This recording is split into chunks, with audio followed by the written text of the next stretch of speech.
రాష్ట్రంలో లోకేష్ అనే ఒక చిట్టెలుక మొన్నటి వరకు రెడ్ బుక్ పట్టుకుని తనకు తాను ఒక సింహంలా ఫీల్ అయిపోయింది. చివరికి ఇప్పుడు ఆ చిట్టెలుక తన బొరియలోనే బొక్క బోర్లా పడి ఫ్రస్ట్రేషన్ తో కొట్టుకుంటుంది. పాపం ఆ చిట్టెలుక్కి మన ప్రగాఢ సానుభూతి తెలియజేద్దాం రండి.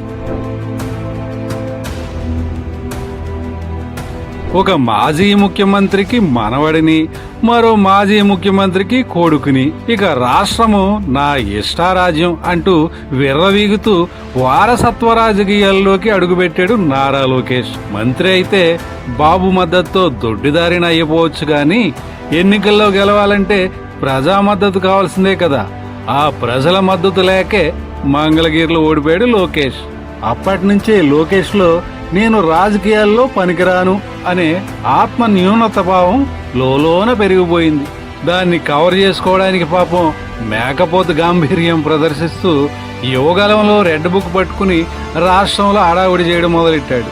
ఎర్ర బుక్ ఉంది నా దగ్గర, అందరు పేర్లు రాసుకున్నా, నేను ఎవరిని వదిలిపెట్టాను.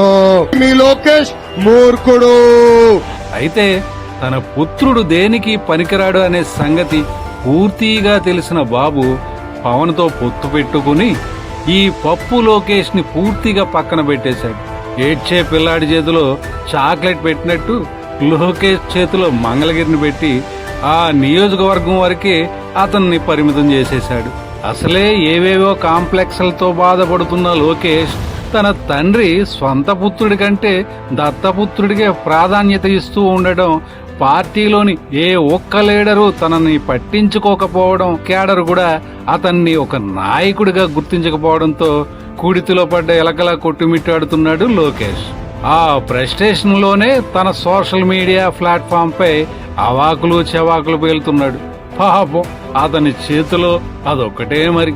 వారసుడిగా తండ్రి తర్వాత తాను సీఎం అయిపోయి సింహంలా గర్జించాలనుకున్న లోకే చిట్టెలుగులా చిన్న చిన్న బొరియల్లోనే బతకాల్సి రావడంపై మనమంతా జాలి చూపించాల్సిన అవసరం ఎంతైనా ఉంది. అందుకే మనమందరం చెబుదాం, గెట్ వెల్ సూన్ చిట్టెలుక, get well soon Pappu Lokesh.